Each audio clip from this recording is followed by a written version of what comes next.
अरे तुम लोग कौन हो? तुम्हारी खैर नहीं, हमें छोड़ दो वरना तुम्हें अपनी जान से हाथ गंवानी पड़ेगी।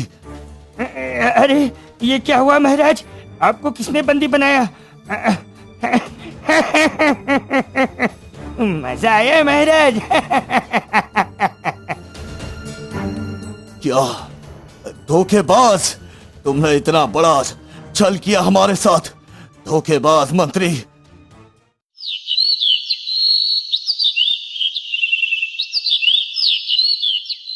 बिलासपुर के राजा महेंद्र बहुत ही क्रूर और चालाक राजा हुआ करते थे। उनके अंदर दया जैसी कोई चीज नहीं थी। वो छल कपट में माहिर थे। ऐसे ही करके उन्होंने अपना साम्राज्य का विस्तार किया और राजा धर्मवीर जैसे दयालु और पराक्रमी राजा को छल से मौत के घाट उतारा और उनका साम्राज्य हड़प लिया और राजा के रूप में अपने चाटुकारों को जीते हुए राज्यों में राजा बना दिया। जैसे राजा धर्मवीर के राज्य के सेनापति उदय को वहाँ का राजा घोषित कर दिया। ऐसे ही कुछ साल बीतते हैं और उनके सलाहकार मंत्री अब बूढ़े हो चुके थे। तभी मंत्री एक दिन कहते हैं, महाराज मुझे माफ कीजिएगा, किंतु अब मेरी बढ़ती उम्र के कारण मैं सेवा नहीं दे पाऊंगा। अब समय आ गया है कि आप एक दूसरे मंत्री को नियुक्त करें महाराज। अरे ये आप कैसी बातें कर रहे हैं मंत्री जी? हम आपका उपचार हमारे सबसे बेहतरीन वैद्यों से कराएंगे। आपके जैसा बुद्धिमान मंत्री हमें कहाँ मिलेगा? नहीं महाराज, मैं आपके लिए बोझ नहीं बनना चाहता। आपको एक नए मंत्री की नियुक्ति करनी होगी। अच्छा ठीक है मंत्री जी, आपने इतने वर्षों तक हमारे पिताजी और मेरे साम्राज्य की सेवा की है। मैं आपका सदैव आभारी रहूंगा और आपके शान और शौकत में कोई कमी नहीं आने दूंगा। सैनिकों, जाओ और पूरे राज्य में घोषणा कर दो कि हमारे राज्य में एक नए मंत्री की नियुक्ति हो रही है। उसके लिए राज्य के बुद्धिमान व्यक्ति अपना आवेदन कर सकते हैं। जी महाराज, जैसी आपकी आज्ञा।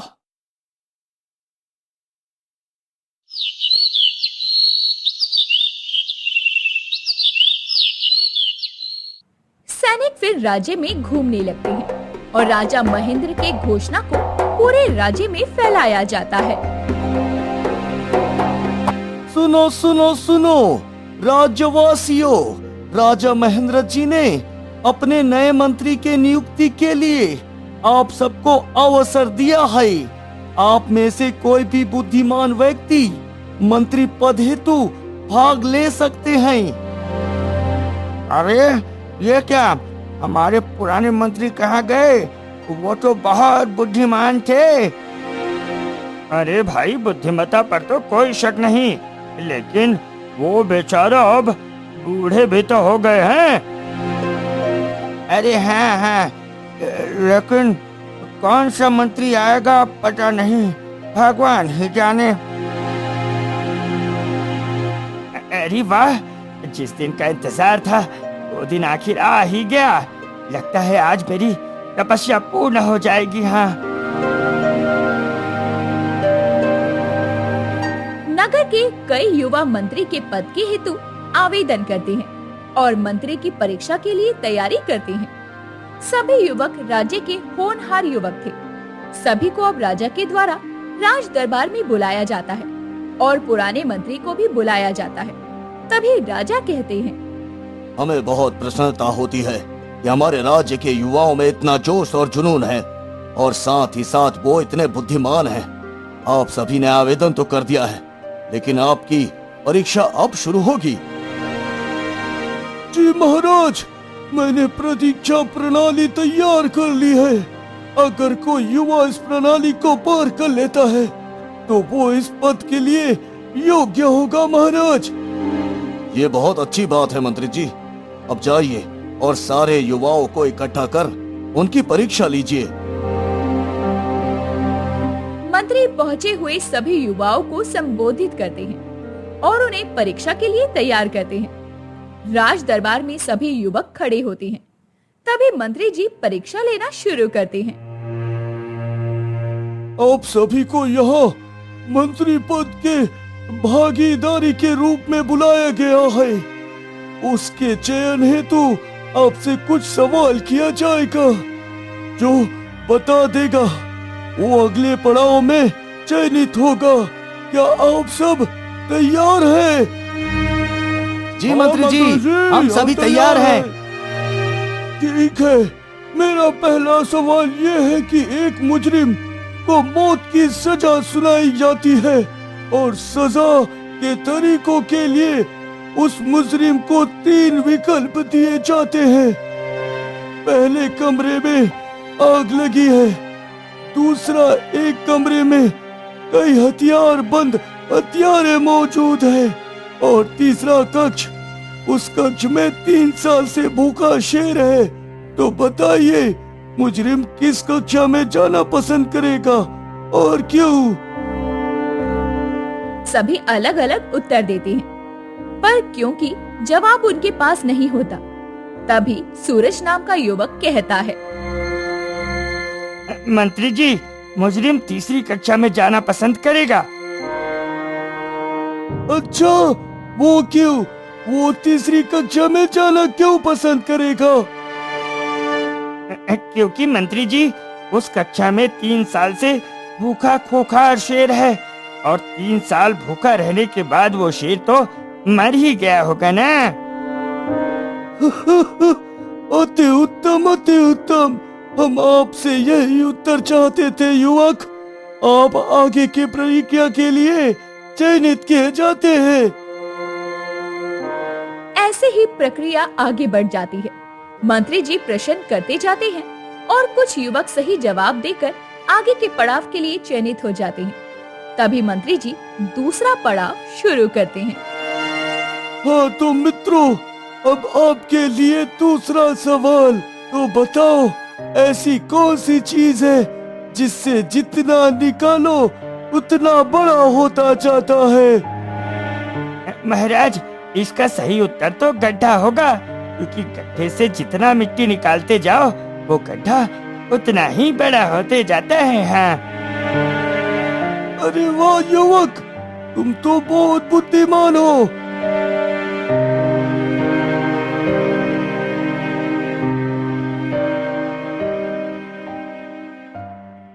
महाराज, सूरज ही अब हमारे राज्य का अगला मंत्री होगा। स्वागत है सूरज, आज से आप हमारे मंत्री और साथ ही साथ हमारे साथी होंगे। मंत्री जी, इन्हें कामकाज सिखाया जाए। कुछ दिन बीतते हैं और सूरज का काम बहुत ही उत्कृष्ट होता है, जिससे राजा उस पर अधिक विश्वास करने लग जाते हैं और सारी चीज उसी के ऊपर छोड़ देते हैं। एक दिन राजा शिकार में जाने का इंतजाम करवाते हैं और शिकार के लिए निकल पड़ते हैं। अरे वाह, ये जंगल का सुगंध तो बहुत मनमोहक होता है और यहाँ हमारे शिकार करने योग्य बहुत सारे जानवर भी है। आज तो मजा ही आ जाएगा। जी महाराज, आपने बिल्कुल सही कहा। ये तो सचमुच अद्भुत जगह है। हाँ। मंत्री सूरज, जरा रथ रोको। वो कौन है जो वहाँ पेड़ के नीचे बैठी हुई है? जैसी आपकी आज्ञा महाराज। आप कौन है सुंदरी, और इस तरह इस जंगल में अकेली कहाँ भटक रही हैं? नहीं महाराज, मैं भटक नहीं रही हूँ। मैं तो यहाँ ही रहती हूँ। मैं यहाँ के कबीले के सरदार की पुत्री ज्योति हूँ। अच्छा ठीक है, लेकिन इस तरह अकेला घूमना ठीक नहीं होता। ठीक है, अपना ध्यान रखिएगा। राजा ऐसा कहकर वहाँ से चली जाती हैं, लेकिन राजा के हृदय में ज्योति के लिए प्रेम जाग उठता है, क्योंकि राजा ने कभी ऐसी सुंदर स्त्री नहीं देखी थी और वो मन ही मन ज्योति से विवाह करने का सोचने लगते हैं और रोज अकेले जंगल में जाने लगते हैं। तभी एक दिन, अरे आप यहाँ फिर से? महाराज, लगता है आप बहुत शिकार करते हैं। अरे नहीं ज्योति, हम यहाँ शिकार करने नहीं आए हैं। हम तो यहाँ किसी और कार्य से आए हैं। किंतु महाराज, आप जंगल में आखिर कौन सा काम करने आए हैं? ज्योति, हम आपसे एक बात कहना चाहते हैं। कहिए महाराज, मैं आपकी कैसी सेवा कर सकती हूँ? ज्योति, जब से हमने आपको पहली बार देखा, उसी दिन से हमने ये निश्चय किया कि हम आपसे विवाह करेंगे। क्या आप मुझसे विवाह करेंगी? क्या महाराज, मैंने भी आपको जब पहली बार देखा था तब से ही आपको स्वामी मान बैठी थी। मेरी भी व्यथा वैसी ही है महाराज, जैसी आपकी है। अब राजा ज्योति से विवाह कर लेते हैं और उसे राजमहल ले आते हैं। सारी जनता नई रानी से खुश थी। राजा भी उनसे बहुत प्रेम करने लगे थे।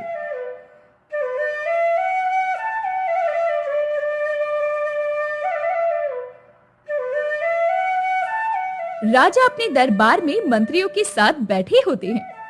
तभी एक दिन दुश्मन राज्य से एक संदेश आता है। महाराज, दुश्मन राज्य से एक संदेश आया है। हाँ हाँ, पढ़कर सुनाओ सैनिक। उस संदेश में क्या लिखा है? क्रूर राजा महेंद्र, अब तुम्हारा अंतिम समय आ चुका है। हमने हमारे गद्दार सेनापति को जान से मार दिया है। अब आपकी बारी है। युद्ध के लिए तैयार रहिए। हमला कभी भी हो सकता है। राजकुमार आदित्य, राजा धर्मवीर का पुत्र। चलिए, कोई तो मर्द उठा हमें ललकारने वाला। अब इसका भी वही हश्र किया जाएगा जो इसके पिता के साथ किया गया था। बिल्कुल महाराज, मैं अभी सैनिकों को बोलता हूँ कि वो युद्ध के लिए तैयार रहें। जी मंत्री जी, सारी तैयारियां करवाए। हम भी देखते हैं वो आदित्य हमारा क्या कर सकता है। राजा युद्ध के नाम को सुनकर चिंतित हो जाते हैं, क्योंकि राजा ने इसका अनुमान नहीं लगाया था और ना ही कोई तैयारी की थी। तब राजा अपने कक्ष में चिंतित होकर बैठे रहते हैं। तभी रानी आती है और कहती है, क्या हुआ महाराज, आप इस प्रकार चिंतित क्यों हैं? क्या उलझन है महाराज? रानी, हमें दुश्मन ने ललकारा है कि वो हम पर हमला करने वाला है। चिंता मत करिए महाराज, सब कुछ ठीक हो जाएगा। आप जैसे शूरवीर को कोई नुकसान नहीं पहुंचा पाएगा। हाँ हाँ, जरूर। हम भी उसका वही हाल करेंगे जो उसके पिताजी के साथ किया था। सुबह होती है, सारे सैनिक तैयार हो जाते हैं। तभी मंत्री जी राजमहल के अंदर आते हैं और राजा से कहते हैं, महाराज महाराज, सेना तैयार है और हमें दुश्मन के ठिकानों का पता भी लग चुका है। चलिए महाराज। ठीक है मंत्री जी, आप जाइए, हम अभी आते हैं। महाराज, महाराज, क्या मैं भी आपके साथ युद्ध में चल सकती हूँ? रानी, ये कैसी बात ही कर रहे हैं आप? वहाँ जाना आपके लिए खतरा हो सकता है। महाराज, शायद आप मुझे नहीं जानते। मैं भी एक कबीले के सरदार की बेटी हूँ। मुझे शस्त्र विद्या अच्छे से पता है। किंतु रानी, वहाँ जाना आपके लिए सुरक्षित नहीं है। आप हमारी बात क्यों नहीं मानती? महाराज, मुझे किसी पर विश्वास नहीं। आपको मुझे अपने साथ ले जाना ही होगा। अच्छा ठीक है, आप हमारे साथ चल सकते हैं, लेकिन आप सबसे आखिरी हिस्से में रहेंगी। जी महाराज, मैं भी तैयार होती हूँ। चलिए, मिलकर दुश्मन को धूल चटाई जाए। अब राजा रानी और मंत्री और कुछ सैनिक युद्ध के लिए निकल पड़ते हैं। बाकी सेना युद्ध के मैदान में पहुंची होती है। महाराज, सैनिकों को आगे भेज देते हैं, क्योंकि रानी भी हमारे साथ है। हम दूसरे रास्ते से चलते हैं महाराज। हाँ मंत्री जी, आप बिल्कुल सही कह रहे हैं। सैनिकों, आप आगे बढ़िए। मैं, रानी और मंत्री दूसरे रास्ते से आते हैं। सैनिक आगे बढ़ते हैं और राजा रानी और मंत्री दूसरे रास्ते से निकल पड़ते हैं। कुछ दूर जाकर राजा कहते हैं, मंत्री जी रुकिए, थोड़ा आराम कर लेते हैं। रानी भी थक गई होगी। जैसी आपकी आज्ञा महाराज, हम जल लेकर आते हैं, आप लोग यहीं आराम करिए। अब जैसे ही मंत्री जी वहाँ से जाते हैं, कुछ सैनिक आते हैं और राजा रानी को बंदी बना लेते हैं और उन्हें एक सुनसान जगह पर लेकर चले जाते हैं।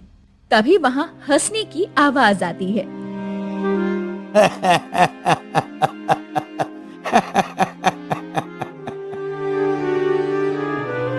अरे तुम लोग कौन हो?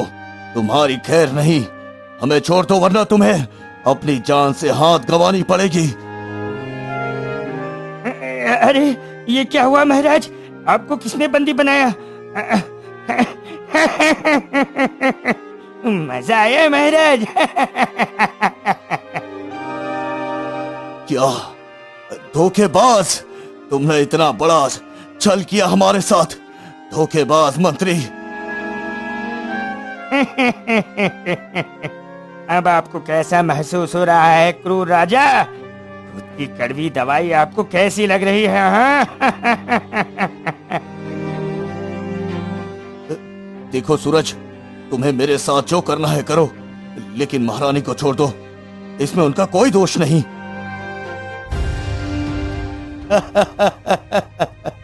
इन्हें हम कैसे छोड़ दे? तुम्हें मारने के बाद तो हम इन्हें अपने साथ ले जाएंगे। हाँ। उस दिन राजकुमार, तुमको इतना नहीं पता कि एक औरत के लिए क्या इज्जत होनी चाहिए। राजा, ज्योति की इज्जत तो हम तुमसे ज्यादा करते हैं, और प्रेम भी, क्योंकि वो हमारी एकलौती बहन जो ठहरी। भाई देखो, ये राजा कैसे गिड़गिड़ा रहा है, फड़फड़ा रहा है, एक मेमने की तरह। बेचारा राजा। क्या तुम तो एक कबीले के सरदार की पुत्री थी, मगर तुम धर्मवीर की पुत्री कैसे हो गई? राजा, तुमने जितना छल के साथ हमारे पिता को मारा था, वही छल का शिकार आज तुम खुद हो गए। जैसी करनी वैसी भरनी। अब आखिरी सांस ले लो, तुम्हारा अंतिम समय आ गया है। रानी तलवार उठाती है और राजा के सर को धड़ से अलग कर देती है। इस प्रकार राजा धर्मवीर के दो पुत्र सूरज और आदित्य और उनकी पुत्री राजकुमारी ज्योति अपने पिता की मौत का बदला ले लेते हैं।